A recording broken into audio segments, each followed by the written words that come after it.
America, they do get that big, but it's not normal. Males typically anywhere between 3.5, 4 metres. Females 2.5, 3 metres. And it looks like they're smiling all the time as well. Now in America, you can actually have these guys as pets. They can be trained. You have a lot of weird stuff in America as pets. But in Australia, what is their walk?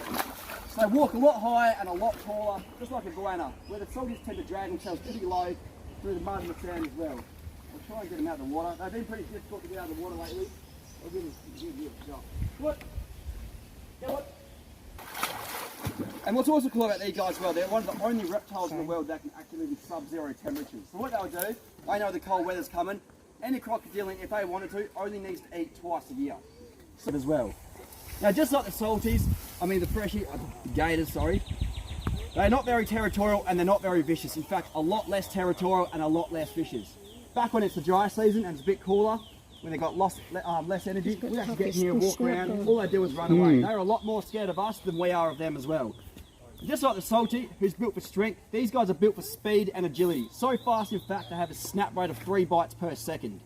So in 1 second, they've opened and closed their mouth 3 times already. That's because they have a diet of insects, lizards, snakes, birds, frogs, so anything that's super fast, makes you want to be able to snap a bird out of the sky as it's flying past. Now, as I said, don't be afraid of them. They're pretty good fun to have around your campsite. If you see them and you want to take photos, always try to stick to the back of them. Never get in front of them or never get between them and the water. The water is their home and that's where they feel safest all the time. So I said they're fast. If you spook them, they're going to spin around. What is that noise? So if they spin around, they're going to head straight for their water, straight for their home, and they're going to run straight through as well, and it's going to hurt. Their snout is a lot more thinner, and it's a lot more pointier. They've got a lot more teeth in the salty as well, and they're a lot more sharper.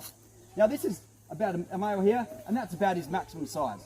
Female, that's a little female here, and that's about her maximum size as well. Now one of their other favourite foods is fish and barramundi and stuff like that. So if you do see them around your campsite, throw your rod in. Good sign there's some fish around. But if you wake up the next morning and they're gone, the good sign, there's a big salty around as well. These guys would lose 100% of the time. They come up with 1v1 via salty. They don't have the size, they don't have the power, they don't have the strength either. There you go. Now as I said, it's getting warmer. These guys are going to start mating as well. So what we have over here is their little holes for their nest as well. So these guys always dig their nest underneath the sand, where the salties always dig their nest on top of the sand. Kind of like a big dome. I'll point some out when we go down one of the roads. It's a big dome. They build it out of sticks, out of dirt, out of mud, anything like that as well. Now, as I said, one of their favourite foods is the frogs. What we got about 200 kilometres away, or even as close as the Gibb River Road, is something called the cane toads. I'm sure you've all heard of them. These guys were to eat or consume a cane toad, they can actually die. Good side, mate. Come on. Come on. Come on. He's usually running out. Come on, mate. Come on. Come on. Let's put that there for him. Hopefully you can see that. There we go. Come on. Now, so that's his bung eye there, so he can't see out of that one. Don't eat the dirt. Now, it's not uncommon for crocodiles to eat sand, to eat rocks, to eat dirt, and eat sticks as well. That helps them digest their food and process all that food through their stomach. He's got one more chance. Come on. Come on.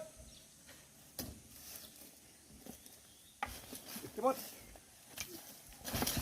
There we go. One more. Come on, mate. Come on. He's a nut pretty slow as well. Now, if you notice, looks like he's chewing his food, but crocodiles actually never chew their food. They'll swallow the whole thing whole. What he's doing right now, he's just manoeuvring his mouth so it can go down nicely, and it can go down without even scratching it or destroy it all the way down or dismantling something. They eat things like fish and stuff like that. They'll always manoeuvre it so it goes down head first, so the scales don't bust him up on the way down as well. Come on. Come on. Nothing's there. Oh. What are you doing? Come on. What you doing? Hey, what you doing? Oh, you're nasty, you are.